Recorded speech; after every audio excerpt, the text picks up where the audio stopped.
نحمده ونستعينه ونستغفره ونؤمن به ونتوكل عليه ونعوذ بالله من شرور أنفسنا ومن سيئات أعمالنا من يهد الله فلا مضل له ومن يضلله فلا هادي له ونشهد أن لا إله إلا الله وحده لا شريك له ونشهد أن سيدنا ومولانا محمدا عبده ورسوله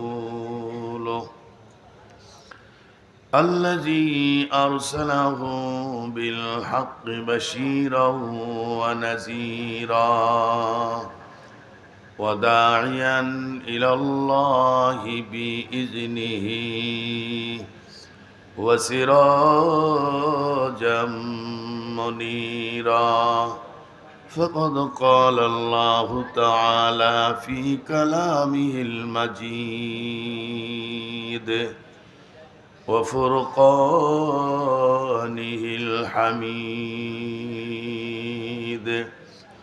সকলে পড়ুন আউযু বিল্লাহি মিনাশ শাইতানির রাজীম বিসমিল্লাহির রাহমানির রহিম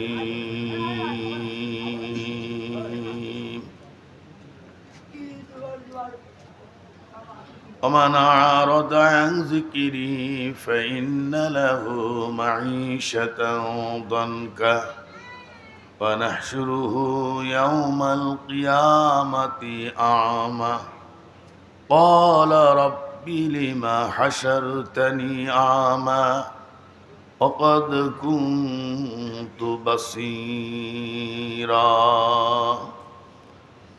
وقال تعالى إن في خلق السماوات والأرض واختلاف الليل والنهار لآيات لأولي الألباب الذين يذكرون الله قياما وقعودا وعلى جنوبهم ويتفكرون في خلق السماوات والأرض ربنا ما خلقت هذا باطلا سبحانك فقنا عذاب النار وقال تعالى إن الله وملائكته يصلون على النبي يا أيها الذين آمنوا صلوا عليه وسلموا تسليما محبت زر زر پڑھن اللهم صل على سيدنا ونبينا زر زر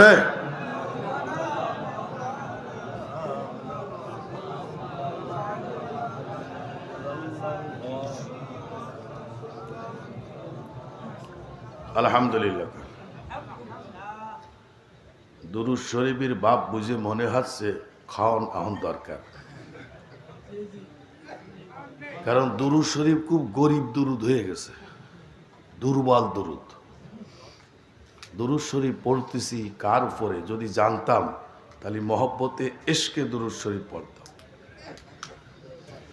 পৃথিবীর যে কোনো কোণার থেকে যদি কোনো বান্দা নবীর ইশকে মহব্বতে দুরূদ শরীফ পড়ে, সঙ্গে সঙ্গে তার নাম ছবি সহ মদিনা মুনাব্বারা রাসূলের রওজায় পৌঁছাই দেয় ফেরেশতা।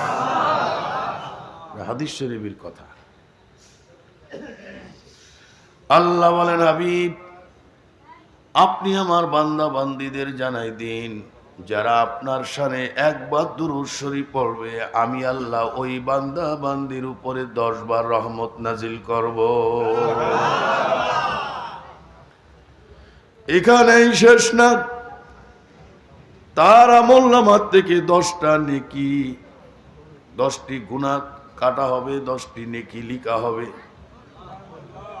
আল্লাহ পাকের রহমত নাজিল হবে যারা নবীর শানে দুরূদ ও সালাম মহব্বতের সহিত পড়বে। সুবহানাল্লাহ। শর্ত হলো মহব্বত, দুরূদ পড়লে হবে না, মহব্বতের সহিত পড়তে হবে। কোরআনুল কারীমের ভিতর থেকে একখানা আয়াতে কারিমা তেলাওয়াত করেছি, আল্লাহ পাক হুঁশিয়ার করে দিচ্ছেন। কোরআন শরীফ 3 ভাগে নাজিল হয়েছে, তার এক ভাগ হলো হুঁশিয়ার, সাবধান। আমরা অনেক সময় স্লোগান দিই হুঁশিয়ার সাবধান, বলি না? হকের পক্ষে বাতিলের বিরুদ্ধে হুঁশিয়ার সাবধান। আল্লাহ রাব্বুল আলামিন মানুষদেরকে হুঁশিয়ার করে দিচ্ছেন, সাবধান করে দিচ্ছেন। ওগো দুনিয়ার বান্দা বান্দিরা শোনো, যারা আমার জিকির থেকে বিমুখ থাকবে, জিকির থেকে ঘাড় ফেরাইয়া থাকবে, যারা আমার জিকির করবে না, আমি আল্লাহ তাদের জন্য হুঁশিয়ারি সংকেত দিলাম। কিয়ামতের ময়দান আমার সামনে সবারই উপস্থিত হতে হবে। কিয়ামতের ময়দানে তাদেরকে আমি অন্ধ করে উঠাবো, অন্ধ করে উঠাবো। বান্দারা প্রশ্ন করবে, আল্লাহ দুনিয়াতে আমার চোখ ছিল, সুন্দর পৃথিবী দেখছি, আজকে হাসরের ময়দান আমি কিছু দেখতে পাই না, আমাকে অন্ধ করে উঠানো হলো কেন? আল্লাহ বলেন, বান্দা অন্ধ করে উঠালাম কেন? তুমি কি কোনো আলেম ওলামার জবান থেকে আমার কোরআন শরীফ তুমি শোনো নাই? আমি আল্লাহ তোমাকে সতর্ক করে দিয়েছিলাম, দুনিয়াতে আমার জিকির থেকে যারা বিমুখ থাকবে তাদেরকে হাসরের ময়দানে অন্ধ করে আমি আল্লাহ উঠাবো।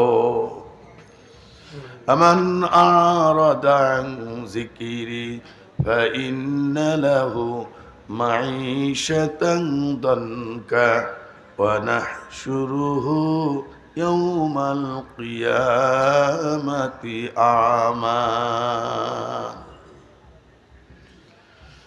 বান্দা বলবে, ক্বালা রাব্বি লিমা হাশারতানি আমা। মাবুদ গো, অন্ধকার হাসরের ময়দানে উঠানো হলো, আমি তো কিছু দেখি না। আল্লাহ বলেন, আমি তোমাদের সাবধান করে দিয়েছিলাম। ক্বালা কাযালিকা আতাতকা আয়াতুনা ফানাসিতাহা ওয়া কাযালিকাল ইয়াওমা তুনসা। ও বান্দা, দুনিয়াতে আমার আয়াতকে যেমন তোমরা ভুলে গেছিলে, আমার কোরআন শোনার পরও আমল করো নাই, আমি হাসরের ময়দান আজকে আমি আল্লাহ তোমাদেরকে ভুলে গেলাম। আল্লাহ যদি ভুলে যায় বান্দার কোনো উপায় নেই। এই জন্য এলমে তাসাউফের কিতাবে লিখছে, কেউ যদি আল্লাহর নৈকট্য হাসিল করতে চায়, আল্লাহর কিনারে তাড়াতাড়ি পৌঁছাইতে চায়, সেজন্য বেশি বেশি আল্লাহর জিকির শুরু করে দেয়। আল্লাহ আল্লাহ আল্লাহ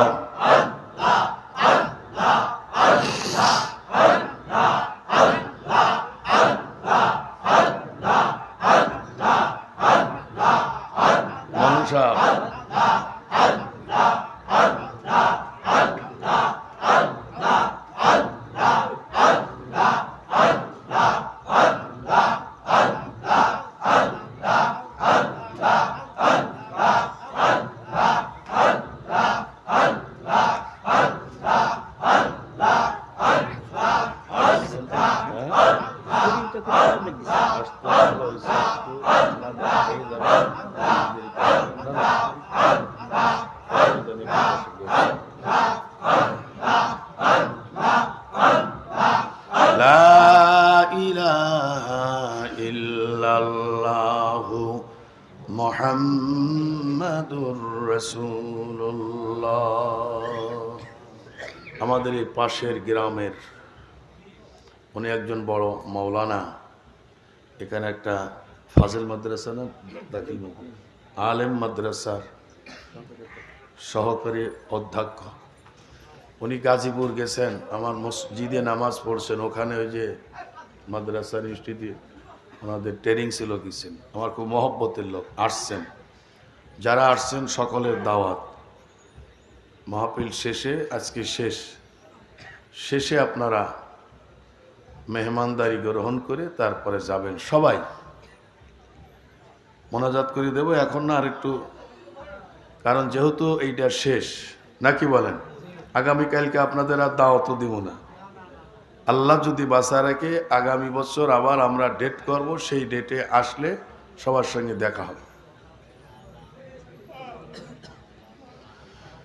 আল্লাহ রাব্বুল আলামিন বলেন, নবী হে, আপনি আমার বান্দা বান্দীদের বলে দিন, আমি আল্লাহ তাদেরকে সতর্ক করে দিলাম, কিয়ামতের ময়দানে এক শ্রেণীর মানুষদেরকে আল্লাহ বলেন তাদেরকে আমি বুদ্ধিমান বলে ডাক দিব। হুজুর বলেন তারাই হলো বুদ্ধিমান, যারা দুনিয়া ছেড়ে দিয়ে আখেরাত ধরলো তারাই হলো বুদ্ধিমান, আর যারা আখেরাত বাদ দিয়ে দুনিয়া ধরলো তারা হলো বোকা। হুজুর বলেন সাহাবীদেরকে, ওগো আমার সাহাবারা, তোমরা কি বুদ্ধিমান হতে চাও না বোকা হতে চাও? সাহাবারা বড় জ্ঞানী ছিল। ইয়া রাসূলুল্লাহ, আমরা বুদ্ধিমানদের কাতারে থাকতে চাই।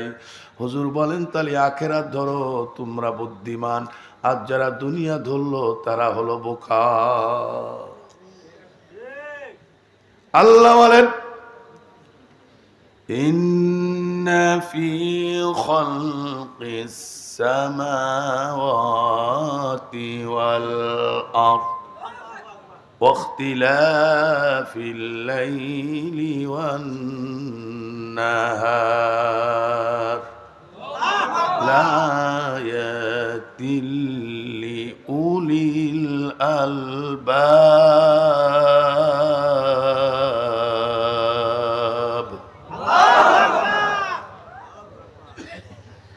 আল্লাহ রাব্বুল আলামিন বলেন, আসমান এবং জমিনের মধ্যে আমার এক শ্রেণীর মানুষ, এক শ্রেণীর বান্দা বান্দি আছে, যারা দিনের বেলায় রাতের বেলায় আমি মাওলার জিকির করে।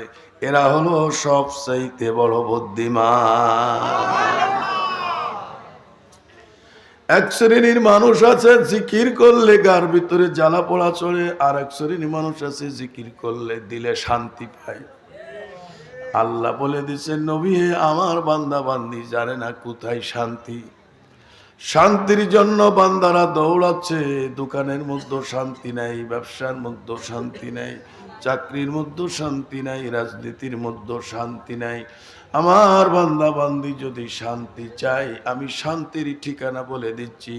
আমার বান্দা বান্দিরা যদি আমার জিকির শুরু করে দেয়, দিলের ভিতরে শান্তির বন্যা বয়ে যাবে। আলা বিযিকিরিল্লাহি তাতমাইন্নুল কুলুব। মনের শান্তি, দিলের শান্তি একমাত্র আমি মাওলার জিকিরের মধ্যে। আল্লাহ আল্লাহ আল্লাহ আল্লাহ আল্লাহ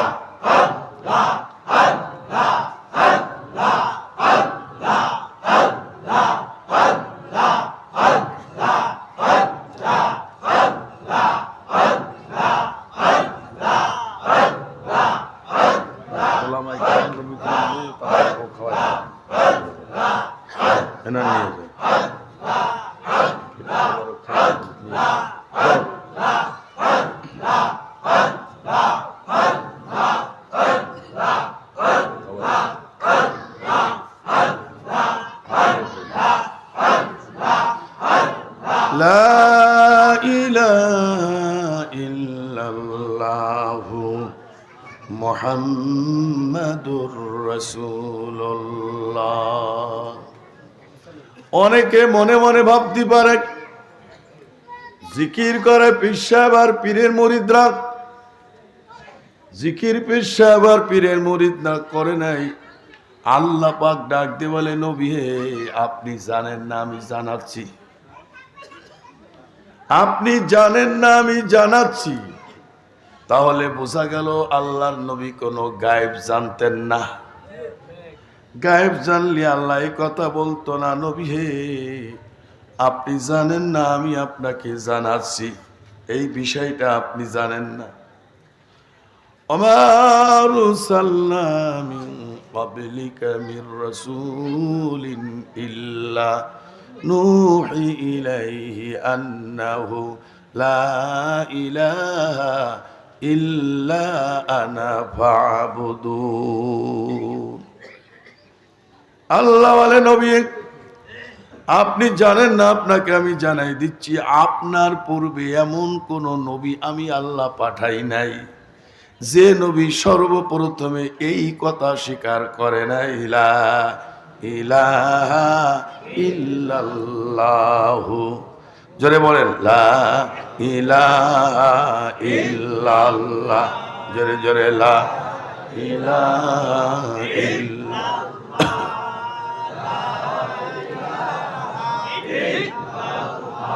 লা ইলাহা ইল্লাল্লাহু মুহাম্মাদুর রাসূলুল্লাহ। আপনার পূর্বে যত নবী আমি আল্লাহ পাঠাইছি, অগণিত অসংখ্য নবী, সকল নবীদেরকে সর্বপ্রথমে শিক্ষা দিয়েছি আকীদা। আকীদা শিক্ষা দিয়েছি, তোমরা পড়ো লা ইলাহা ইল্লাল্লাহ।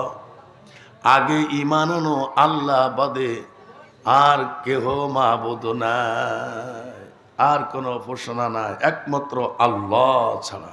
এই কথার প্রতি আগে ঈমান আনো। এরপরে আল্লাহ বলেন, ফা'বুদু, আমার ইবাদত করো।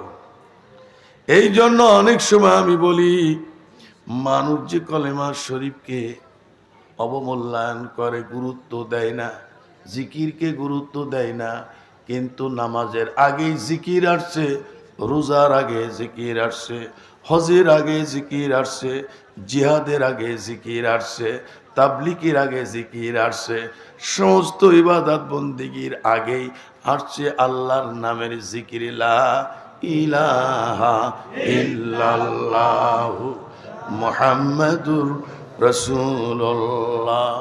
যখন নামাজ ছিল না তখন জিকির ছিল, যখন রোজা ছিল না তখন জিকির ছিল, যখন হজ ছিল না তখন জিকির ছিল, যখন পর্দা ছিল না তখন জিকির ছিল, যখন জিহাদ ছিল না তখন জিকির ছিল। সব ইবাদতের পূর্বে ছিল আল্লাহর পবিত্র নামের জিকির। সমস্ত নবীদের জবানে সর্বপ্রথমই পড়েছেন লা ইলাহা ইল্লাল্লাহু মুহাম্মাদুর রাসূলুল্লাহ। জিকির করো, জিকির করো। সমস্ত ইবাদত বন্দেগীর মূল হলো আল্লাহর নামে জিকির, লা ইলাহা ইল্লাল্লাহ। অনেক সময় আমি বলি, আমার ভাইরা বাজার থেকে বিশাল বড় মাছ নিয়ে আসলেন, গোশত নিয়ে আসলেন, সব মশলা লাগাইলেন, সুন্দর করে পাক করলেন, কিন্তু একটা মশলার দাম সবচাইতে কম, সেই মশলার নাম হলো নুন মশলা। সব মশলা দিয়ে গোশত পাকাইলেন, বিরিয়ানি পাকাইলেন, খিচুড়ি পাকাইলেন, কিন্তু নুন মশলার দাম কম বলে গরিব মানুষ করে দিলেন না। তুই সবচাইতে কম দাম, এত গরিব মানুষ এই বিরিয়ানি, দামি বিরিয়ানির মধ্যে দিব না, খিচুড়ির মধ্যে দিব না, মাছের মধ্যে, গোশের মধ্যে দিব না। বলতো এই গরিব নুনকে তুমি ফেলে দিলে এখন তোমার খানাটা কি টেস্ট লাগবে, খাওয়া যাবে? যদিও সবচাইতে কম দাম, তথাপি এই কম দামের ওই নুনটা না দিলে খাদ্যটা সুস্বাদ আসবে না। মশলা কম হলো কিন্তু নুনটা ঠিক মতন হয়েছে, খানা খাওয়া যাইব। আর মশলা সব বেশি দিচ্ছেন, দামি দামি মশলা, কিন্তু নুনটা দেন নাই, খাওয়ান যাইব না, স্বাদ ইন্টারেস্টই আসবে না। ইবাদতের মধ্যে নামাজ বড় ইবাদত, রোজা বড় ইবাদত, হজ বড় ইবাদত, জিহাদ বড় ইবাদত, পর্দা পুশিদা ইবাদত, সব বড় বড় ইবাদত। কিন্তু এই বড় বড় ইবাদতের মধ্যে স্বাদ যদি পেতে হয় তাহলে তোমার জিকির এই ইবাদতটা লাগাইতে হবে। আকিমিস সালাতা লি জিক্রি, কোরআন শরীফ ভিতরে আসছে নামাজের পরে হলো জিকির, স্মরণের মাধ্যমে নামাজ পড়ো সুবহানাল্লাহ। এই জিকিরের অনেকে অনেক রকমের ব্যাখ্যা দেয়, বিরোধিতা করে। বিশ্ব নবী বলেন মানুষের ঈমান যখন দুর্বল হয়ে যায়, অনেক সময় আছে নামাজ রোজা হজ যাকাত জিকির আজকার ইবাদত বন্দেগী দান সৎকার সব ভালো লাগে, আবার হঠাৎ করে দেখা যায় নামাজ ভালো লাগে না, রোজা ভালো লাগে না, ইবাদত ভালো লাগে না, মন যেন কেমন উদাসীন হয়ে যায়। অনেকে বলে হুজুর এখন জিকির আর ভালো লাগতেছে না, নামাজও ভালো লাগে না। বিশ্ব নবী বলেন তোমার ইবাদত বন্দেগী ভালো লাগবে, কারণ তোমার ঈমানটা ডাউন হয়ে গেছে, এই জন্য তোমার ভালো কাজ ভালো লাগে না। তুমি যদি এখন আল্লাহর জিকিরটা শুরু করে দাও, তোমার ঈমানটা নূতন হবে, তাজা হবে, শক্তিশালী হবে, ইসলামের সমস্ত কাজ করতে তোমার ইচ্ছার সৃষ্টি হয়ে যাবে। জিহাদের জন্য টাকা লাগবে না, তাবলিগের জন্য টাকা লাগবে না, নামাজের জন্য টাকা লাগবে না, পর্দার জন্য টাকা লাগবে না, অন্য ইবাদতের জন্য টাকা লাগবে না। তোমার ঈমান যখন মজবুত হবে তখন তাহাজ্জুদের নামাজ পড়তে তোমার জন্য সহজ হবে, ফজরের নামাজে আজান দিলে নামাজ পড়তে তোমার জন্য সহজ হবে। হুজুর বলেন জাদ্দিদুল ঈমানু কুলু লা ইলাহা ইল্লাল্লাহ, জিকির বেশি বেশি করো, ঈমান মজবুত হবে। জরিকান সুবহানাল্লাহ। ঈমানটা তাজা হবে, শক্তিশালী হবে, তখন দূর দূরান্ত থেকে তোমারে এই মাহফিলে আসতে কোনো কষ্ট হবে না। জিকির এত বড় একটা নিয়ামত, সুবহানাল্লাহ। আল্লাহ রাব্বুল আলামিন বলেন ইন্নামাল মুমিনুনাল্লাযীনা ইযা যুকিরাল্লাহু ওয়াজিলাত কুলুবুহুম। আল্লাহ রাব্বুল আলামিন বলেন তোমাদের সামনে যখন এক শ্রেণী মানুষ, মুমিনরা, মুমিনদেরকে আল্লাহ বলেন মুমিন কারা? মুমিনদের হলো 5টা লক্ষণ। এই 5টা গুণ যার ভিতরে আছে, লক্ষণ যার ভিতরে আছে, আল্লাহ পাক বলেন এরাই হলো প্রকৃত মুমিন। ইন্নামাল মুমিনুনাল্লাযীনা ইযা যুকিরাল্লাহু ওয়াজিলাত কুলুবুহুম। তোমাদের সামনে যখন আল্লাহর জিকির করা হয় তখন তোমাদের কলবগুলো উতরাইতে থাকবে, কম্পন সৃষ্টি হবে। মুমিনদের সর্বপ্রথমের নম্বর হলো কলব উতরাইতে থাকবে। এই যে জিকির করলে আশেক পাগলেরা ফালাইতে থাকে, এমনি ফালাই না, তুমিও জিকির করো, দেখবা তোমার ভিতরে উতরাইতে শুরু করবে, তুমিও ফালাইতে শুরু করবা।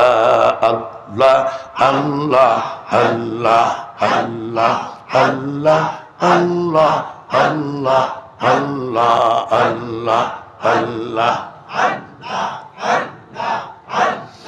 লা ইলাহা ইল্লাল্লাহু মুহাম্মাদুর রাসূলুল্লাহ।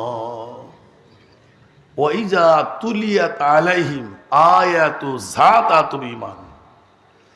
আর যখন তোমরা কোরআনের কথা শুনবা, তখন যখন তোমরা জিকির করবা, কোরআনের কথা শুনবা, তোমাদের ঈমান মজবুত হয়ে যাবে। তখন তোমাদের জিহাদের ডাক দেওয়া লাগবে না। মুয়াজ্জিন গভীর রাত্রে যখন ডাক দিবে আসসালাতু খায়রুম মিনান নাওম, ওঠো মুমিন মুসলমানও, ঘুম হইতে নামাজ ভালো।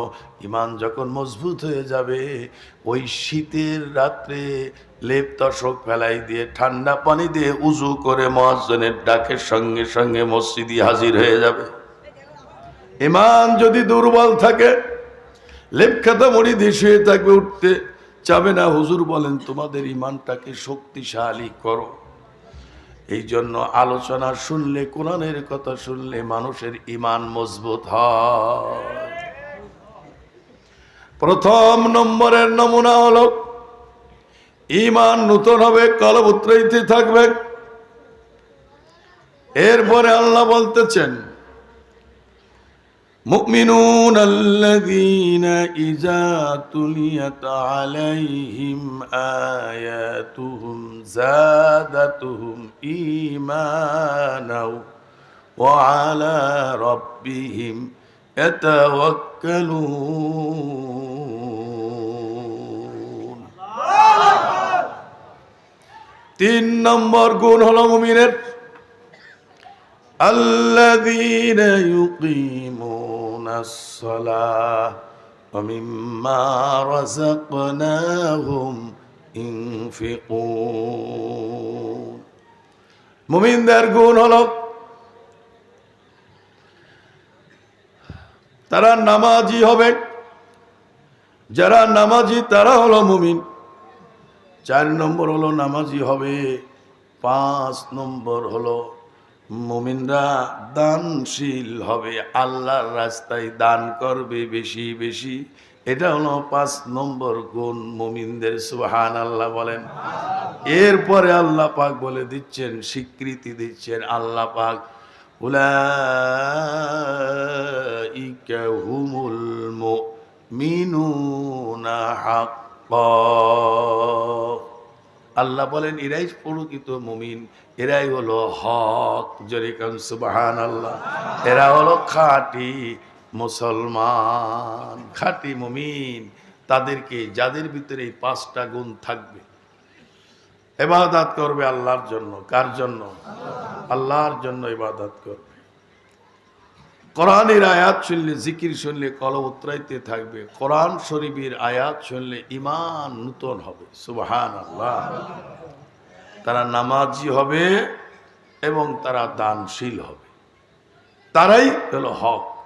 আল্লাহ আমাদেরকে কোরআনের আয়াত অনুযায়ী আমাদের দাখিল হওয়ার তৌফিক দান করুন। যেহেতু রাত হচ্ছে আর কথা বলবো না, আমারও কয়েকদিন ধরে গলাটা বসে গেছে। ডায়াবেটিস বেশি হওয়ার কারণে এটা হয়েছে, ভাবে বুঝতেছে। তো যাই হোক, আপনাদেরকে নিয়ে আজ 3 দিন পর্যন্ত এখানে আশেক পাগলেরা দূরদূরান্ত থেকে ওলামাই কেরাম আসছেন, অনেক আলোচনা হয়েছে। আলোচনা বেশি করাটা মুখ্য উদ্দেশ্য না, আমল করাটা উদ্দেশ্য। সারা রাত আলোচনা শুনলেন, ফজরের নামাজ পড়লেন না, হবে? আমি অনেক সময় একটা বয়ান করি, ইয়ামান থেকে একজন সাহাবী আসছেন হুজুরের বয়ান শোনার জন্য। ইয়ামান থেকে 1200 মাইল দূর থেকে মদিনা মুনাব্বারা আসতেছেন হুজুরের জবান থেকে ওয়াজ শুনবেন। আল্লাহর নবী সাহাবায়ে কেরামদেরকে নিয়ে ওয়াজ করতেছেন। ওই সাহাবী কয়েকদিন ধরে হাঁটে কষ্ট করে 1200 মাইল দূর থেকে নবীজির রিসালাতের দরবারে বসে গেলেন। হুজুর ওয়াজ করতেছেন। হুজুর বলেন, সাহাবারা শোনো, তোমরা যদি আমার সঙ্গে 2টা ওয়াদা দিতে পারো, আমি নবী তোমাদেরকে একটা ওয়াদা দেব। সাহাবারা বলে, ইয়া রাসূলুল্লাহ, কি ওয়াদা? হুজুর বলেন, 5 ওয়াক্ত নামাজ যদি ঠিক মতন আদায় করা ওয়াদা দিতে পারো, আর তোমাদের চাওয়া পাওয়া যা কিছু আছে সব কিছু হবে আল্লাহর সঙ্গে। তোমাদের কি প্রয়োজন, কি তোমাদের দরকার? দুনিয়ার মানুষের কাছে সাহায্য না আছে, দুনিয়ার মানুষের কাছে মাথা নত না করে আল্লাহ বলে দিচ্ছেন, তোমরা কি করো?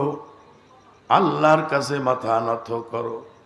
হুজুর বলেন, এই স্বভাব যে ব্যক্তি গ্রহণ করতে পারবে, আমি তার জন্য একটা ওয়াদা দিলাম।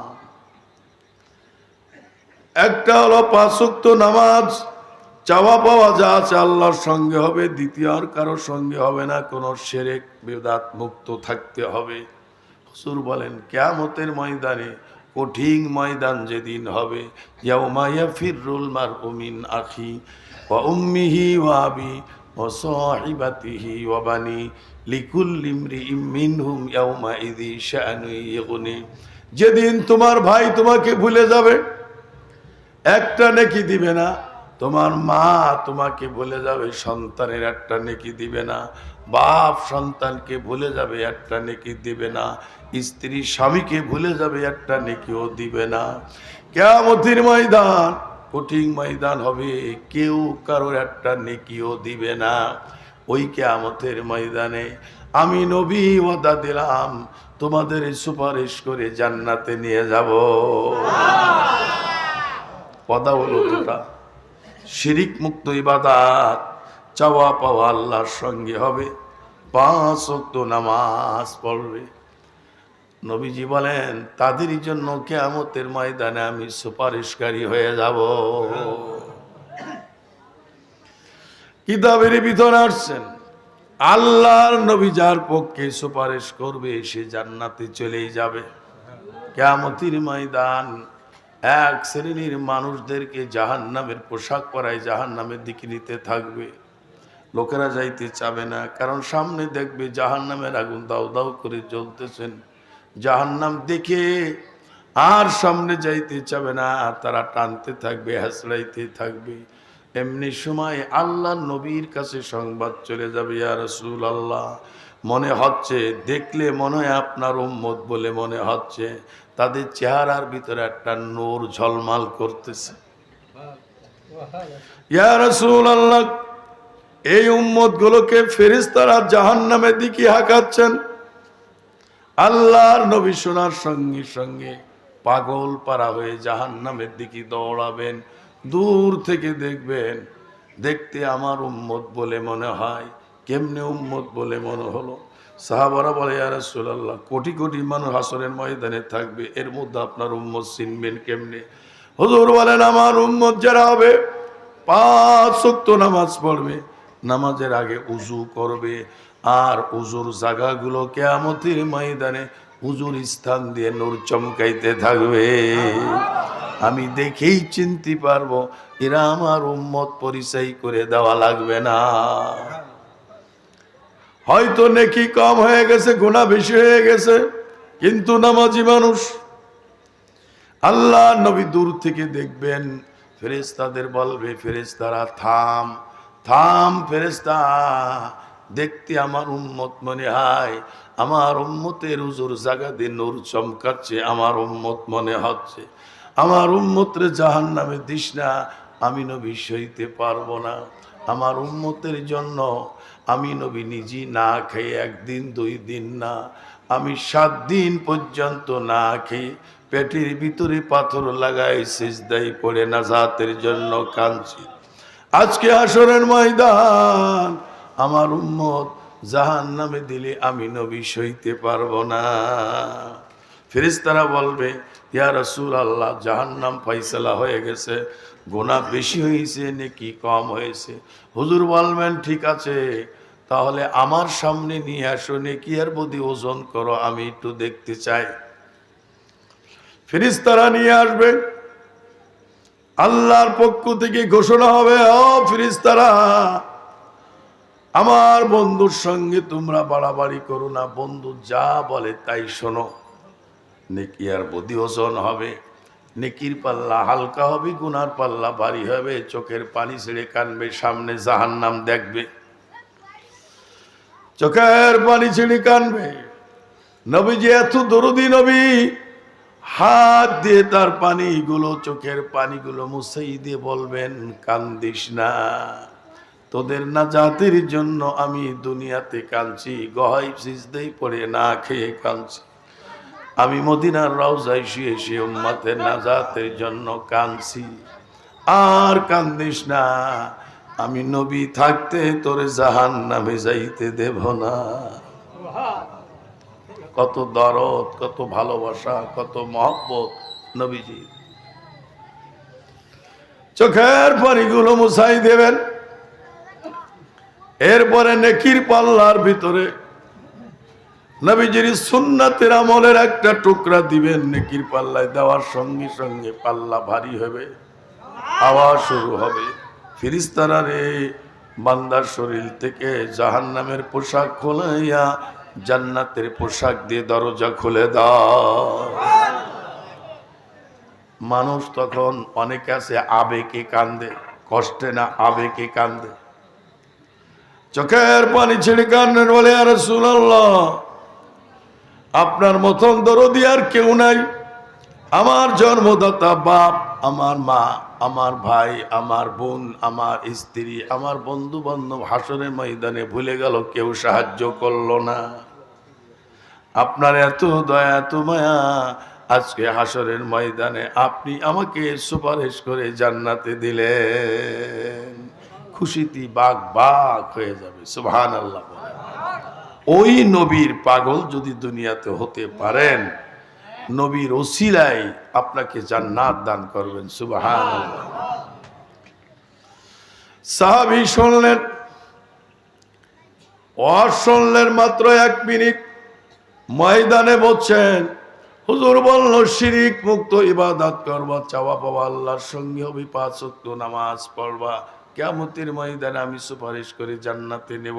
ওই সাহাবী উঠে বলে, ইয়া রাসূলুল্লাহ আমি ইয়ামান থেকে আসছি, বহু দূর থেকে, কয়েকদিন পায়ে হেঁটে আমি আসছি হুজুর আপনার ওয়াজ শোনার জন্য। ইয়া রাসূলুল্লাহ আমি গরিব মানুষ, মূর্খ মানুষ, বেশি ওয়াজ শুনে মুখস্থ রাখতে পারবো না, আমলও করতে পারবো না। আপনি যে আমলটা আমাকে দিলেন, এই আমলটা নিয়ে আমি ঘরে যাইতে চাই। ইয়া রাসূলুল্লাহ এই আমলের কম আর বেশি কিছুই করব না, ঠিক মতন আদায় করব, আমল করব, আমাকে একটু বিদায় দিয়ে দেন। শুনছে মাত্র 1 মিনিট। হুজুর বললেন, সাহাবী যাও, তোমাকে বিদায় দিলাম। মজলিস ছেড়ে আবার দেশের দিকে রওনা দিচ্ছেন। মজলিস থেকে বের হওয়ার সঙ্গে সঙ্গে বিশ্ব নবী বলতেছেন উপস্থিত সাহাবীদেরকে, ওগো আমার সাহাবারা, দুনিয়ার থেকে যদি জান্নাতি মানুষ দেখতে চাও, এই সাহাবীর দিকে তাকাও, এই সাহাবী জান্নাতি।